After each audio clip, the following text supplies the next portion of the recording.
Hello and welcome to Dayton Gaming Etc. My name is Luke. And this is the podcast where we talk to everything in the tabletop gaming community and life in general. From natural ones to natural 20s, we cover it all. I like to talk this week just about some of the stuff in my hobby area that I like to, just use on the daily basis. First of all, with painting on there, is I really enjoy the Citadel paints. I do have some Army Painter. They're wonderful too, as long as Vallejo, amazing. To assemble my models, I use Tamiya Extra Thin plastic cement. I got some Speedball inks up there, very, very handy to get in those details. You water them down a little bit and it'll slide right into all the details on there, which I don't know if I can get this guy to focus here, but all those little darker details after I get done painting him. Oh, hold on. We got to get this guy to focus here. Well, anyhow, right there, you can get those details on him. All those little lines. Hit those with some of that color, and boom, that ink. You got it. This handy thing I got from Christmas from my parents right here. It's this little paint thing. And in here I keep my drill, which is really nice for magnetizing anything. It's a little hand press drill. This is very handy. You put the drill bit in there and then it just spins freely right there, and you can just tighten it down and then spin it. Very handy if you want to like magnetize it or be able to put lightning like I did on that one figure. Here I keep a chrome marker. These are Liquid Chrome is the brand. Very handy. They put chrome out on paint like never before. Like on these dwarf minis here. Some of the best chrome you can get.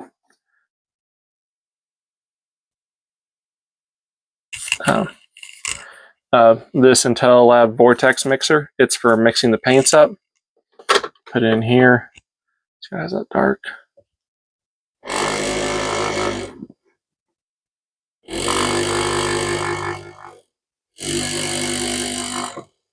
Mixes it up wonderfully. Then boom, you got some paint ready to go. What I use for that lightning effect on that mini in the last video is this floral wire right here. I picked it up, I think at Joann Fabrics. I think you can probably get it at Walmart. These empty used pill bottles here, very handy. You can weight them down with some stuff in them. That one's got some candy wrappers in it. But you just put a bit of sticky tack on top. Pop a mini on there.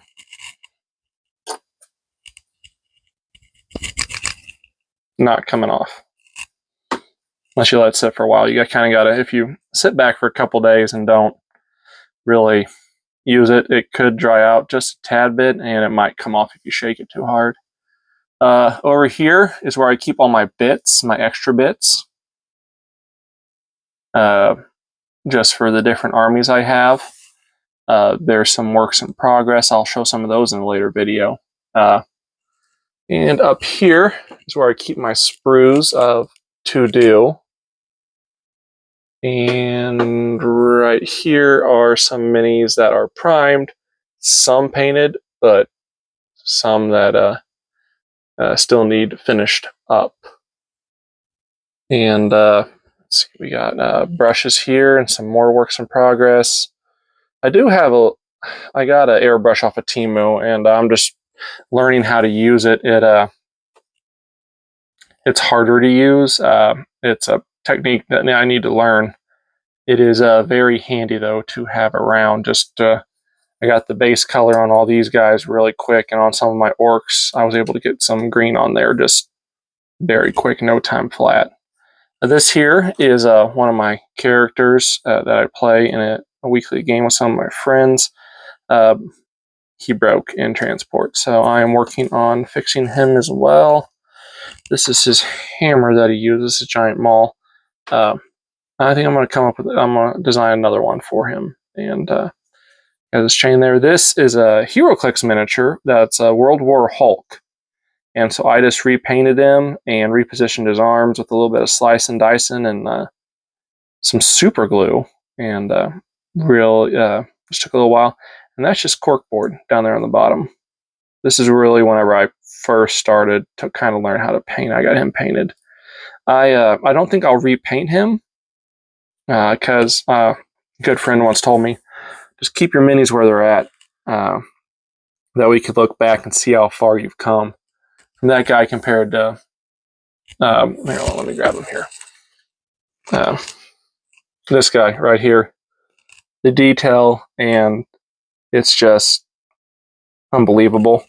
I really can't believe how far I've come, and I still have so much farther to go. I see all these wonderful painters online, and it's just absolutely fantastic. And I strive to be like them, but I'm happy with where I'm at, and as long as I keep going forward, I think that's all that really matters. I keep talking about the lightning technique. It's the technique on this guy here. Just that lightning coming off of him. It's really simple to do. All you need is that floral wire, a pair of pliers or something that can hold the wire, and then you just bend it back and forth. I like to make it more square. I believe it looks more lightning for me, but whenever you do that, you do you. Blue shop towel. Once again, sorry, I'm skipping around here. For painting, very handy to dry off your brush, get some excess paint off. I learned whenever dry brushing, I don't use this anymore. I will just do on a surface like this here that has a little bit of texture to dry brush, get the excess of the paint off. Dry brushing is a thing that you it just helps cover the mini, get the details, make them pop a little bit. I don't know, there's the dry brushing's kind of on this cloak. I would say the more the dry brushing's down towards the bottom of the base with the lightning, just where it kind of comes out from there. And the object source lighting, I'll call it OSL. It's just kind of an overview of it.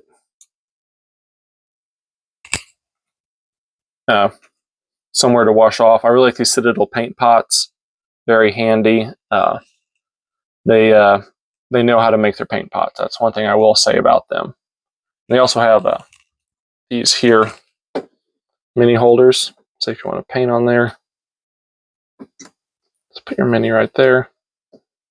I know a lot of you know this who are subscribed to the channel, but I just like doing refreshers every now and then. So this will be considered my first refresher. It's fun. This is some of my Star Wars, the miniatures game. I use them. I run a Star Wars RPG. It's pretty fun. Taking a break up from it right now with our group. We are going through a couple other campaigns right now, and we just all take turns, and it really helps with DM burnout, which is really nice. We all just take turns going around and playing and DMing. I am very blessed with the group that I have. This year I have my part of my Dwarven army set up.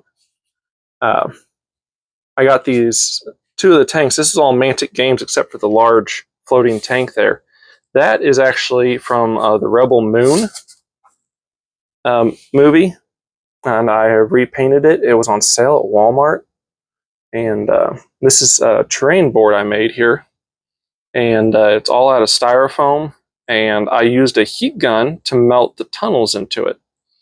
It was just very quick to be able to do that. I glued them down to the board that they're on. I have two 2-foot by 4-foot boards, and I just glued them down to it, and I melted the holes on there so it would stay on there. I just used a heat gun. Please use a respirator when you do that, because do it in a well-ventilated area. Use a respirator and a well-ventilated area, just for safety reasons. Lots of toxic fumes. I need to get another army set up and play me some one-page rules. Sometimes I play by myself, and it's fun. I learn the rules better that way. It's a kind of a refresher for me in between whenever I play either one-page rules or Warhammer with some of my buddies. Simple terrain that I've made is just that's another easy part. Really, with any of these games, especially with role-playing games, you don't need to have nothing but one copy of the rules and some pens and paper and some good friends and someone to lead the game and then the others to play in it. You can just have simple of that and your dice, whatever you need for the system. There's even some diceless systems which are really cool. But I mean, you can go just as simple as like graph paper, drawing a little map on there, and using pieces of candy to move around on there. And I played in a game once where they used pieces of candy as enemies, and it was really fun because every time you defeated an enemy, you got to eat them. That was a lot of gummy bears that night. They had hordes and hordes of goblins, which were the gummy bears, and it was. I wish I would have taken pictures for that. That was one of my first times at Gen Con, which is a wonderful experience. If you are a nerd and you want to go to Nerd Mecca, that is the place to go. Me and my group are planning on going here in August.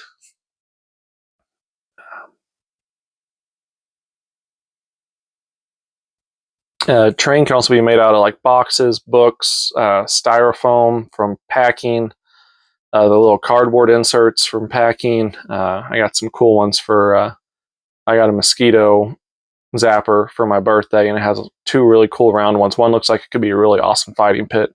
That might be a video I make one day. Just I have ideas. As soon as I saw it, my eyes lit up. And right now I have something I made that's from cardboard, and I just draw out a 1 square inch grid on it, and then I take a design I have in mind, or I'm copying off from a map online, and I just cut it onto there, and then boom, boom, boom, cut it out, and you just put it like that, and then boom, you got a map anywhere to 3D printed terrain. And I would love to get my hands on some Dwarven Forge one day. I hope to see them. Actually, I do have a little Dwarven Forge up here that I got from the Dwarven Forge booth because I backed one of their Kickstarters, even though it was at a low level. But that's it right there. It's one of their anvils. A beautiful piece. It's out of a resin. They call it Dwarvenite. It's nigh indestructible. Beautiful piece, all hand carved and designed. But I think that's about it for this week. Thank you guys for coming along. Once again, I love you all, and I'm richer for knowing you. I'll talk to you later. Bye.